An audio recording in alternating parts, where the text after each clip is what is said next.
Olá pessoal, tudo bem? Sejam bem-vindos. Mais uma quarta-feira, mais um estudo bíblico. Nós, como estamos fazendo ao longo desse ano, dessa season, nós estamos lendo a Bíblia em igreja, como família, através desse circuito bíblico. E a cada quarta-feira a gente fala um texto da semana. E hoje nós estamos na semana 25. Eu quero ler com vocês um texto que a gente também está estudando nas nossas células, porque as células também seguem o circuito bíblico. A gente vai ler um texto que está em João capítulo 7. E se você gostaria de ter acesso ao nosso circuito bíblico, é só entrar no site da igreja churchofthecity.us e lá você consegue achar o circuito bíblico lá para você baixar no seu celular ou imprimir se você quiser, tá bom? Então nós estamos na semana 25 e hoje nós vamos estudar João 7, verso 25 por coincidência. Eu vou ler, depois a gente ora, tá bom? João 7, 25 diz assim: Então, alguns habitantes de Jerusalém começaram a perguntar: Não é este o homem que estão procurando matar? Aqui está ele, falando publicamente e não lhe dizem uma só palavra. Será que as autoridades chegaram à conclusão de que ele realmente é o Cristo, o Messias, o Salvador? Mas nós sabemos de onde é este homem. Quando Cristo vier, ninguém saberá de onde ele é. Vamos orar? Papai, muito obrigado pela tua palavra, muito obrigado por mais uma semana, pela nossa saúde, pelo Senhor estar cuidando de nós. Eu peço que a tua graça nos alcance, que o Senhor me dê sabedoria, que o Senhor fale com o teu povo através de mim. Santo Espírito de Deus, eu peço que o Senhor me use, que o Senhor fale comigo também e que o Senhor aqueça as mentes e os corações que vão receber essa palavra para a glória do teu nome, em nome de Jesus. Amém. Irmão, seguinte, ó, texto bem curtinho, eu vou ler de novo. Eu gostaria de meditar um pouco aqui sobre esses dois versículos bíblicos. Então, alguns habitantes de Jerusalém começaram a perguntar: Não é este o homem que estão procurando matar? Aqui está ele, falando publicamente, e ninguém lhe diz uma palavra. Será que as autoridades chegaram à conclusão de que ele é realmente o Cristo? Mas nós sabemos de onde este homem é. Quando o Cristo vier, ninguém saberá de onde ele é. Jesus estava pregando no templo, era um dia de festa. Depois, se você ler o contexto do capítulo 7, você vai ver. 14. Quando a festa estava na metade, Jesus subiu ao templo. Então, era uma época de festa. Jerusalém fica lotada nas festas, as festas bíblicas que Deus deu ao povo de Israel. E Jesus foi lá. Já é que no João capítulo 7 aqui, já é na época que o povo está procurando Jesus para matar já. E Jesus, no meio da festa, ele aparece e começa a ensinar no templo, junto dos fariseus, dos saduceus, dos escribas, que são aquelas correntes religiosas da época. Eis que Jesus está ensinando e tem umas pessoas daqui ouvindo. E essas pessoas começam a conversar entre si e falam: mas esse aí não é o rapaz que o povo está procurando para prender? Aí suponhamos que alguém diz assim: sim, é ele. E aí o primeiro diz: mas se ele está aqui falando publicamente, por que ninguém chega e prende ele então? Será que acham? Será que até as autoridades acham que ele, esse homem, é o Messias, é o Cristo, que nós aqui, igreja, chamamos de Salvador? Então eles estão falando assim: será que as autoridades acham que esse Jesus é o Salvador mesmo? Como esses fãs dele aí, esse séquito dele, essa multidão que segue ele acha? Será que até as nossas autoridades acham isso? Aí o próprio rapaz que faz esse comentário, ele continua. E ele diz assim: mas não pode ser. Ele não pode ser o Cristo. Por quê? Ele vai falar no verso aqui, ó. Mas nós sabemos de onde este homem é. Quando o Cristo vier, ninguém saberá de onde é. Bom, então hoje nós vamos estudar sobre a importância de conhecer a Bíblia. Os judeus tinham a Bíblia deles, não tinham? Tinham o que a gente chama de Antigo Testamento aqui. Então, o Antigo Testamento é a Bíblia hebraica.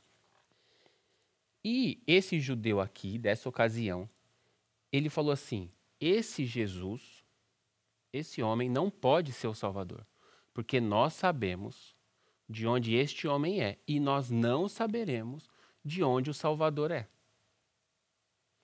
Só que esse judeu está completamente equivocado. Por que ele está equivocado? Porque em Miqueias, na Bíblia dele, na Bíblia dos judeus, o profeta Miqueias diz no capítulo 5, verso 2, cadê Miqueias? Miqueias 5:2 diz assim: Mas tu, Belém Efrata, Belém é o nome de uma cidade. Deus está falando através do profeta Miqueias muito tempo antes de Jesus nascer. Mas tu, Belém, embora pequena entre as cidades de Judá, de ti virá para mim aquele que será o governante de Israel.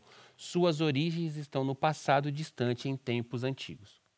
Deus fala para o profeta assim: diz aí que de Belém vai nascer o rei que governará no futuro Israel. E esse rei nasceu no passado. Ué, como assim? Só pode ser Deus. Ele vai governar no futuro, mas ele nasceu no passado. Então, qualquer judeu estudioso de sua época não poderia falar essa frase que esse rapaz falou aqui. Esse Jesus não pode ser o Salvador porque nós não sabemos de onde o Salvador virá. Opa! Então, esse judeu, ele é como muitos crentes de hoje. Ele desconhece a Bíblia. Ele desconhecia o texto dele. Agora, pensa no quadro. O rapaz estava diante do Salvador da humanidade, ouvindo o Salvador da humanidade falar. E ele não reconheceu aquele homem como o Salvador da humanidade porque ele não conhecia a Bíblia. E do mesmo jeito que foi na primeira vinda, será na segunda vinda, na volta de Jesus. Um monte de crente não vai receber a volta de Jesus porque não conhece a Bíblia. Aí eu pergunto para você, e você? Você conhece a Bíblia? Porque mais à frente, deixa eu ver se eu acho aqui. Mais à frente, no verso, mesmo capítulo, tá? No versículo 41, outras pessoas disseram, ele é o Salvador, ele é o Cristo. Ainda outros perguntaram. Então tem uma multidão e está todo mundo batendo papo e eles estão falando, ele é, ele não é, ele é, ele não é. Aí alguém falou assim, ele é o Cristo. Aí alguém perguntou, como pode o Cristo vir da Galileia? Olha essa pergunta. Aquele homem é o Cristo, eu estou falando que aquele homem é o Cristo. Aí o meu amigo fala assim, mas aquele homem nasceu na Galileia. E eu sou um estudioso e eu sei que o Cristo vai nascer em Belém. Então, como pode aquele homem ser o Cristo se ele nasceu na Galileia? Galileia é uma região de Israel, Belém é uma cidade de uma outra região de Israel. Como pode esse Jesus ser o Cristo? Você está falando que ele é o Cristo. Como ele pode ser o Cristo se ele nasceu na Galileia? A Escritura não diz que o Cristo virá da descendência de Davi da cidade de Belém? Está aqui. Então, no mesma multidão tinha uma pessoa que não reconhecia Jesus como o Messias, Jesus como o Salvador, porque não conhecia a Bíblia. Não fala, não tem como saber de onde o Salvador virá.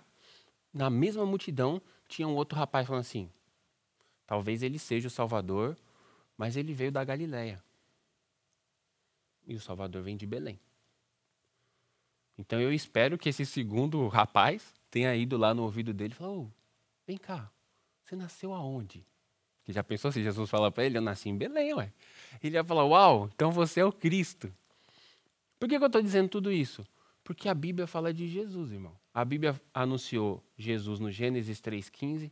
Depois a Bíblia falou através dos profetas que nasceria. Depois a Bíblia fala como ele nasceu. Depois a Bíblia relata a morte dele.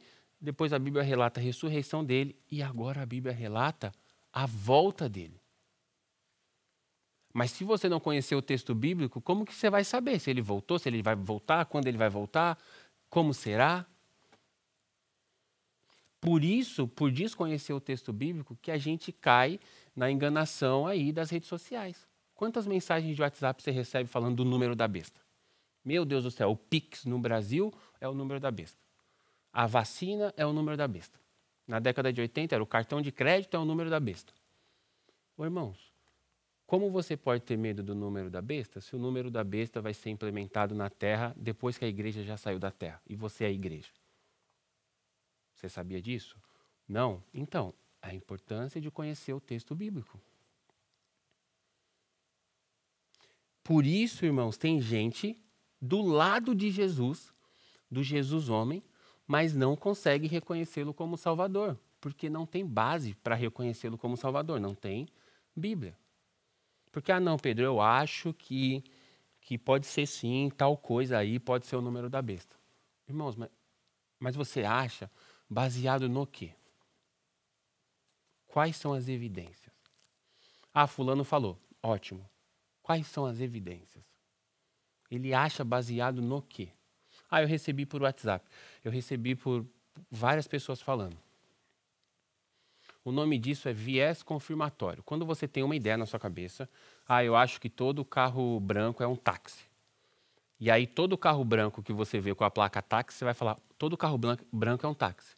Mas aí quando você vê um outro carro branco que não é um táxi, você vai falar, não, ele não é tão branco assim.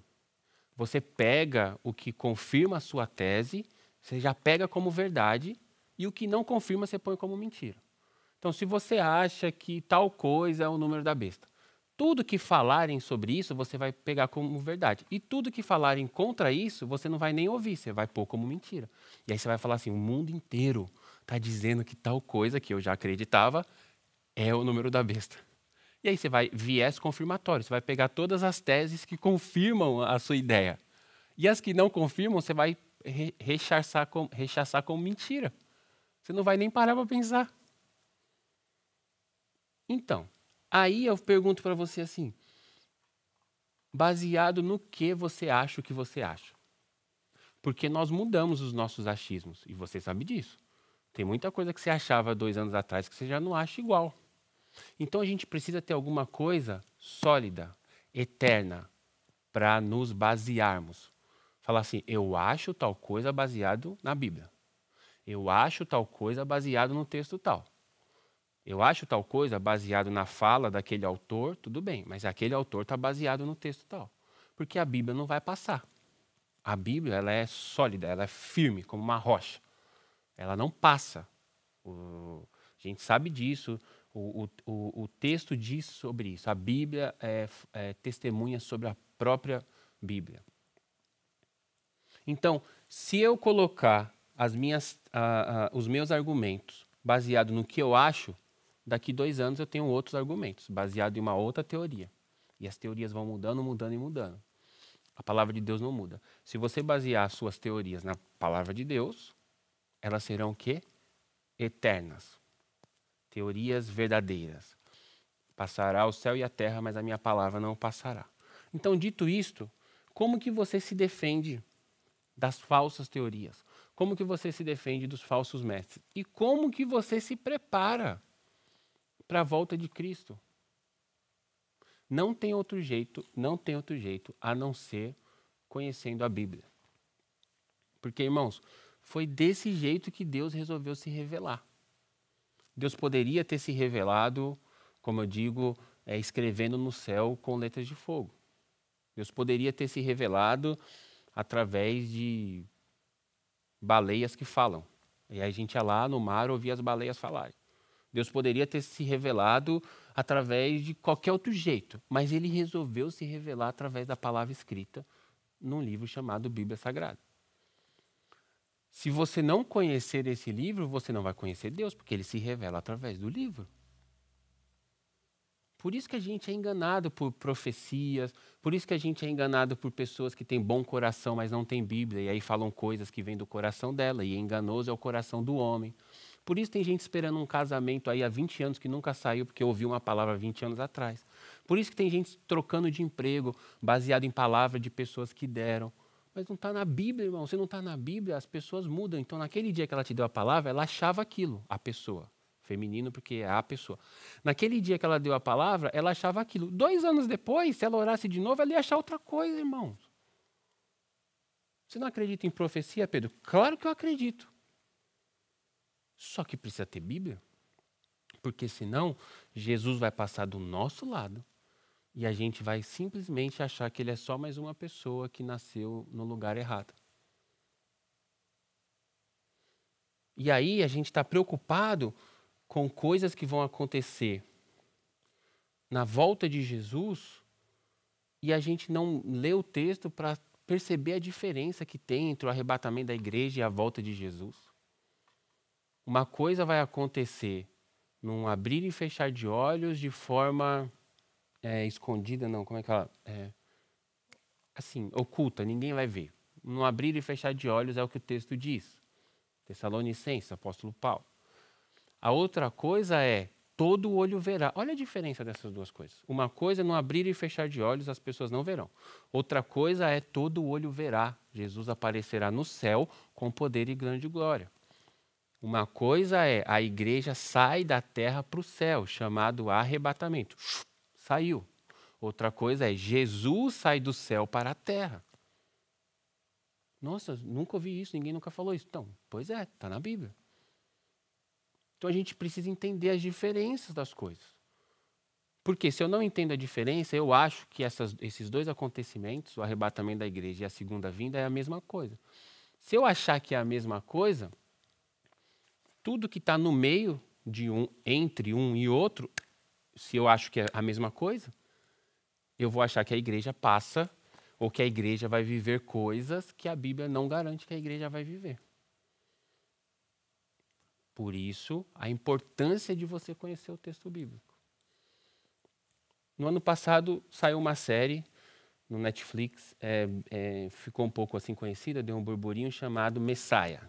Mesmo em português não traduziram para Messias, não. Ela chamava Messiah. E lá, naquela série, tinha um homem que era o Messias. E ficou um debate entre os crentes, irmãos, para saber se o personagem mesmo, ali, de ficção e tal, mas para saber se aquele personagem não poderia ser o Jesus da série. E ficou um monte de gente debatendo. Nossa, será que é Jesus? Ele ressuscitou não sei quem. Ele andou sobre as águas. Como é fácil enganar o crente, irmãos. Rapidinho. Vamos voltar lá em Moisés no passado.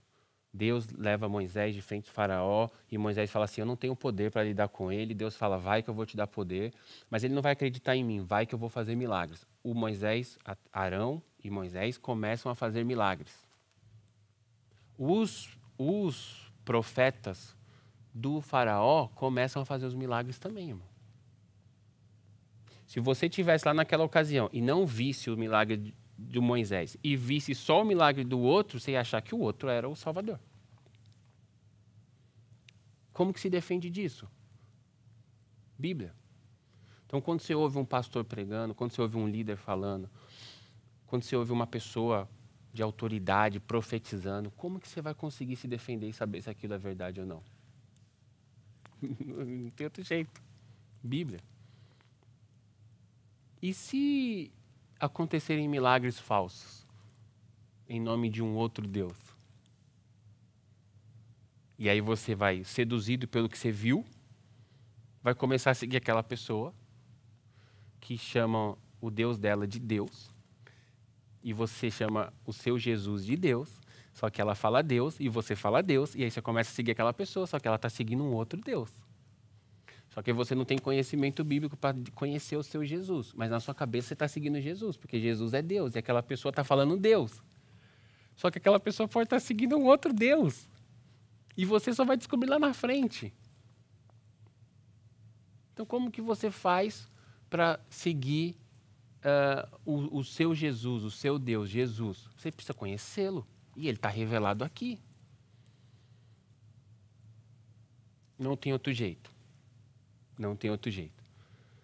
Deus poderia ter feito de um jeito mais fácil. Vem cá, ora por mim e vai passar o conhecimento bíblico pela mão do profeta. Poderia, mas não fez assim. Buscar-me-eis e me achareis. É uma decisão pessoal sua buscar a Deus. Deus se revelou a você, Deus te escolheu, beleza, a graça te alcançou, através do sacrifício na cruz, Jesus te limpou e você agora em Jesus consegue alcançar Deus. Deus fez toda a parte dele, agora você precisa fazer a sua parte. Qual é a sua parte? Ir até Deus. Como que você vai até Deus? Bíblia e oração. Aí, indo até Deus, você vai encontrá-lo. Encontrando-o, você será transformado. E aí você volta daquela presença transformado para transformar mais pessoas. Mas isso é uma coisa diária. Jesus falou, se você quiser me seguir, negue-se, pois, a si mesmo, tome a sua cruz diariamente e me siga. Então é um esforço diário.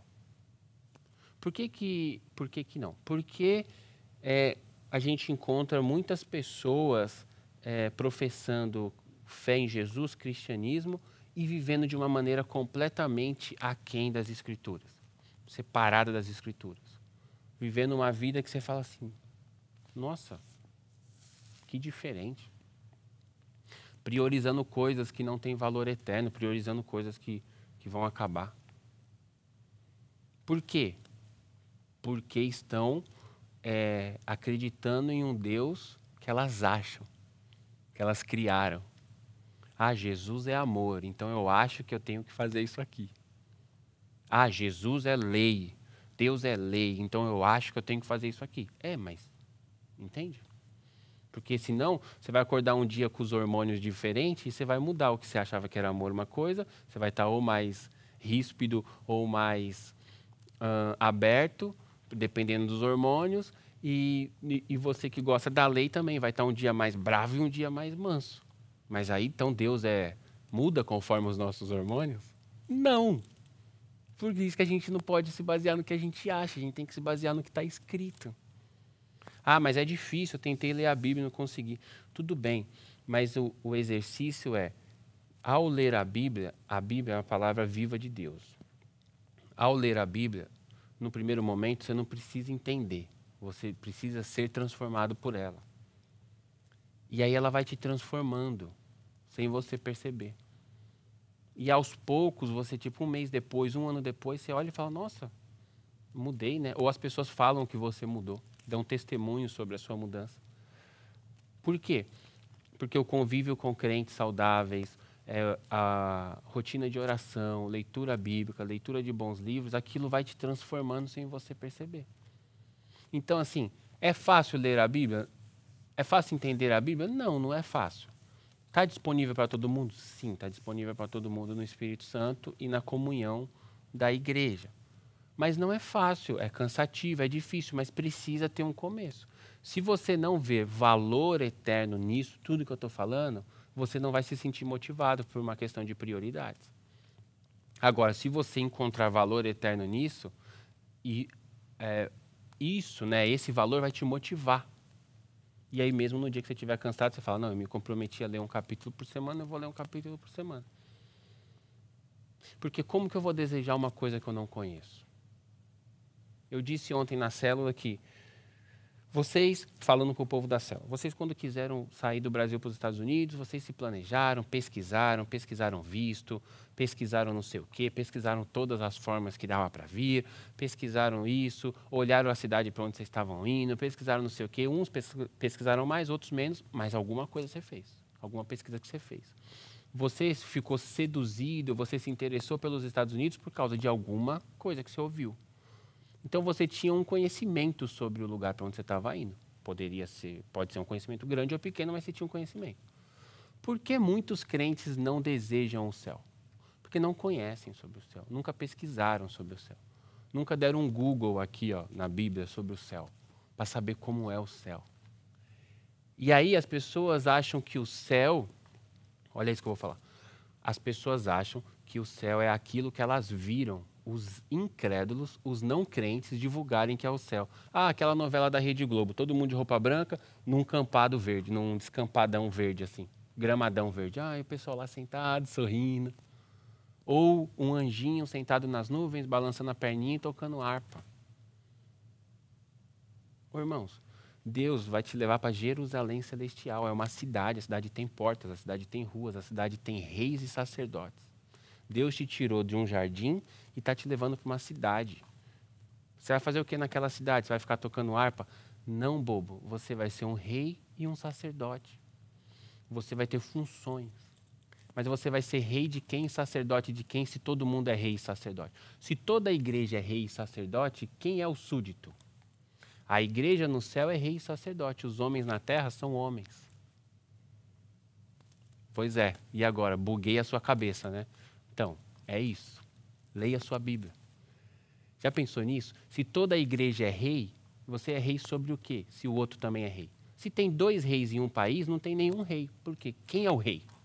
Rei é soberano, só é um. Se a igreja é formada de reis, ela vai reinar sobre alguém. E não é sobre os anjos. Então é sobre quem, irmão? É sobre quem não é igreja. Então, fica com essa dúvida aí na sua cabeça. Leia o livro de Apocalipse, leia Daniel, leia a sua Bíblia, irmão, para você saber o que te espera. Perceba quem Deus te chamou para ser. Deus te chamou para ser muito mais do que você se vê sendo hoje. Deus te chamou para ser um rei e um sacerdote. Só que para isso você precisa ter coração de rei e coração de sacerdote. E coração de rei e sacerdote é aqui, onde nós estamos hoje como seres humanos, que Deus está transformando os nossos corações. Para que Deus forme um coração de rei em você, para que você seja um bom rei. E aqui Deus vai estar formando um coração de sacerdote em você, para que você seja um bom sacerdote. Agora, se você não desejar isso, se você não deseja ir para lá, como você desejou fazer outras viagens na sua vida, se você não deseja ir para lá, você não vai estudar sobre. Se você não estudar sobre, você nunca vai desejar e nunca vai entrar, isso nunca vai fazer parte da sua natureza. Porque você acha que a vida é aqui. Mas como que a vida é aqui se Deus te libertou do pecado, mas você está preso num corpo de carne que gosta do pecado? Deus te libertou do pecado, mas você está preso em um corpo que gosta de pecado. Você acha que você vai viver isso para sempre? Eu não quero isso para sempre, não, em nome de Jesus.